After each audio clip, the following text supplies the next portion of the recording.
What happens at Chick-fil-A stays at Chick-fil-A. What are French fries really made of? Is the food we're eating actually real food? Today, we will be exploring the effects of Chick-fil-A fries on the human body. By making our own fries, we will determine whether or not Chick-fil-A fries can truly be trusted to be natural and worth purchasing. Here is our experiment. We will purchase Chick-fil-A fries and make our own at home to compare the two and see if there's a significant difference between them. Chick-fil-A is known as a major fast food restaurant within the United States, having about 3,000 locations located across 48 states. According to the website, Chick-fil-A U.S. French fries are made from whole potatoes, a blended cooking oil, dextrose for color, sodium acid pyrophosphate for color retention, salt, and natural beef flavor, which contains wheat and milk derivative. Sodium acid pyrophosphate is a synthetic inorganic phosphate salt used primarily as a leavening agent, preservative, and buffer in the food industry. It appears as an odorless, white, and water-soluble powder. This ingredient is known to prevent darkening and reduce the formation of acrylamide during cooking. The most severe risks apply to individuals with kidney dysfunction. Impaired kidneys cannot filter excess phosphorus, leading to a dangerous blood buildup that can cause cardiovascular disease, hardening of the arteries, and organ calcification. Consuming too many phosphate-heavy additives without enough dietary calcium can alter the body's calcium-phosphate balance, potentially leading the body to pull calcium from bones, which weakens them over time. While these ingredients are approved for use in food products, some consumers question whether a food with multiple additives can still be considered quote-unquote natural. To investigate this question, we designed a simple experiment. We purchased a serving size of Chick-fil-A fries and prepared homemade fries using fresh potatoes, olive oil, and a small amount of salt. Both batches of fries were placed in identical containers and left under the same conditions, room temperature. For more than a week, we documented any visible changes in appearance, texture, smell, and decomposition. Our goal was not to prove that one fry is dangerous and the other is healthy. Instead, we wanted to see whether there were noticeable differences in how each product aged over time. Day 1. Our experiment started during a heat wave, so an attempt was made to keep the fries at room temperature. However, the temperature probably did fluctuate in both locations.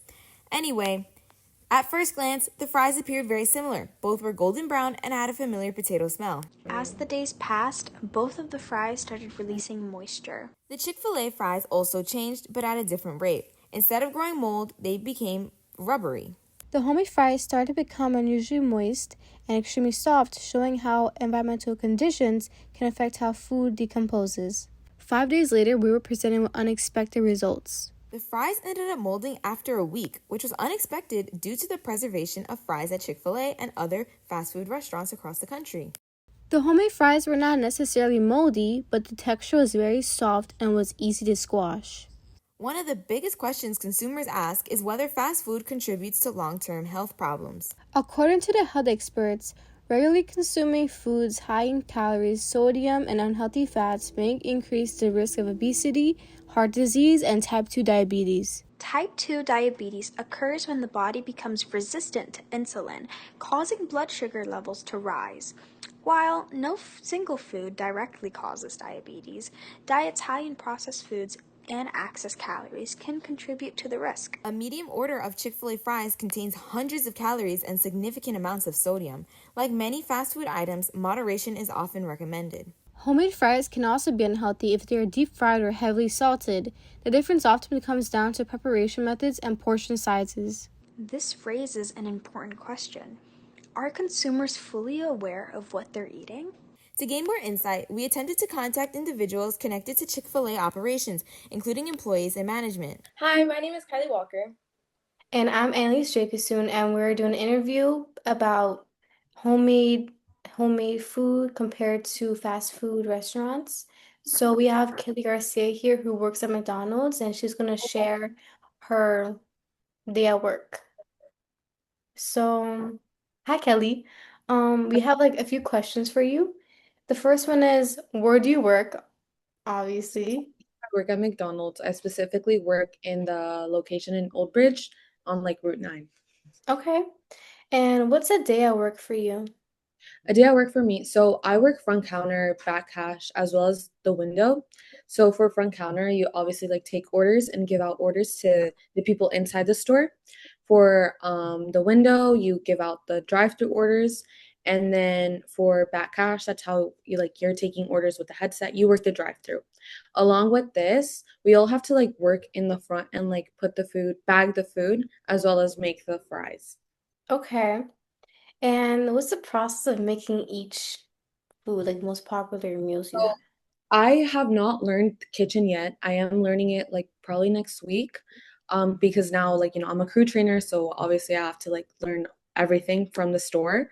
But what I do know is how we make our cookies, pies, as well as our hash browns and fries. So for this, we kind of get like a lot of stock of frozen potatoes, well, like in the fry form, frozen hash browns, frozen pies, as well as the cookies.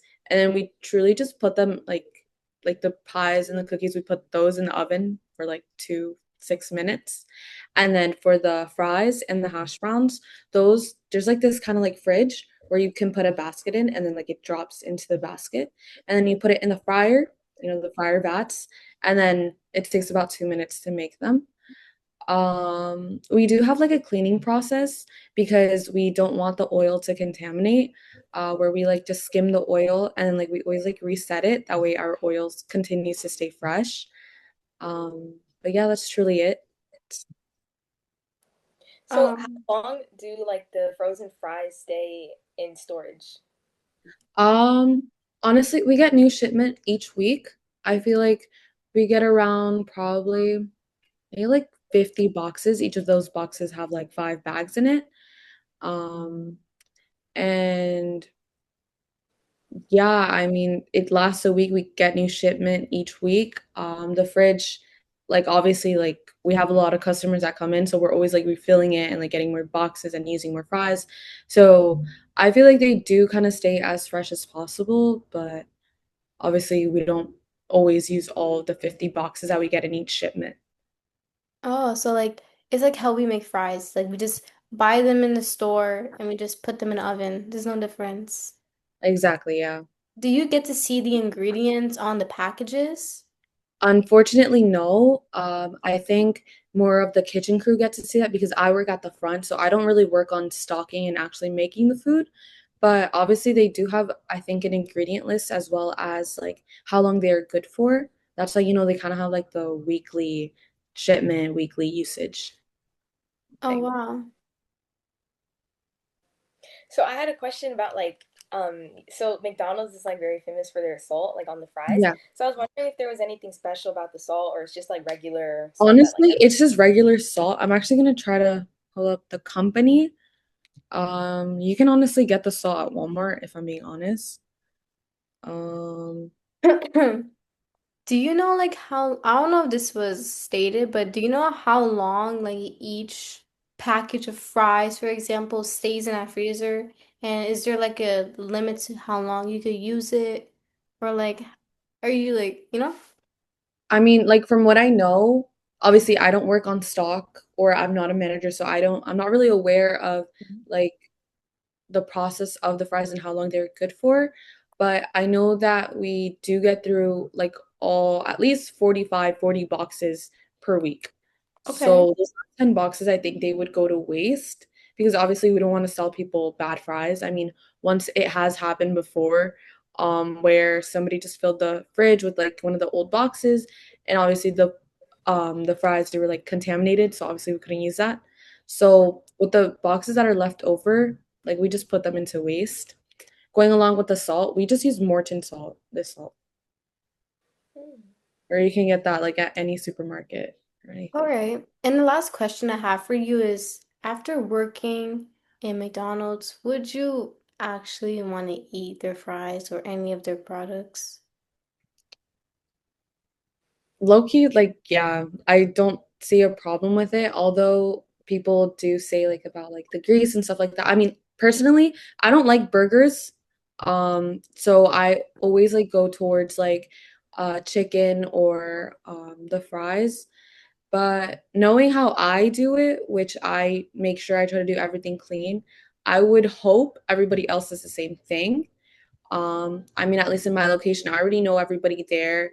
They follow all the safety protocols. So, despite it being kind of like an unhealthy fast food, I wouldn't recommend to eat it every day. But like once in a while, I mean, at my location, like I would suggest, yeah, it's okay. All right. So thank you so much for your time and Thank have a nice you. day. Um, So, what did our experiment reveal? First, both products are undeniably made from real potatoes. Secondly, Chick-fil-A fries contain additional ingredients that help maintain color, flavor, and consistency. Third, the aging process was different between the two samples, although environmental factors likely influenced the results, as stated before. Most importantly, our investigation demonstrated how little many consumers know about the foods they eat every day. Fast food is often chosen because it is affordable, convenient, and accessible. Yet, understanding ingredient lists and nutritional information allows consumers to make more informed decisions. Whether someone chooses Chick-fil-A fries or homemade fries ultimately depends on the priorities, convenience, cost, taste, nutrition, or a combination of all four. The purpose of this documentary was not to tell people what they should eat. Instead, it was to encourage questions. What ingredients are in our food? Why are they there?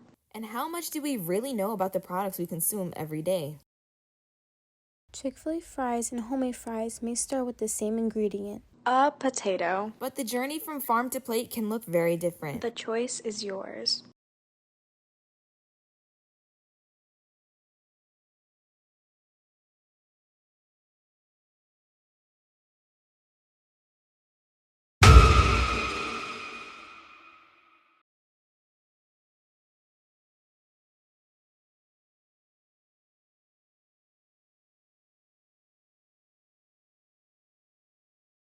Put it out anyway. Did you hear that? yeah. Hello, guys. My name is Kylie Walker. And go ahead, Annalise. No, we're gonna do this professionally, guys. Okay. Okay.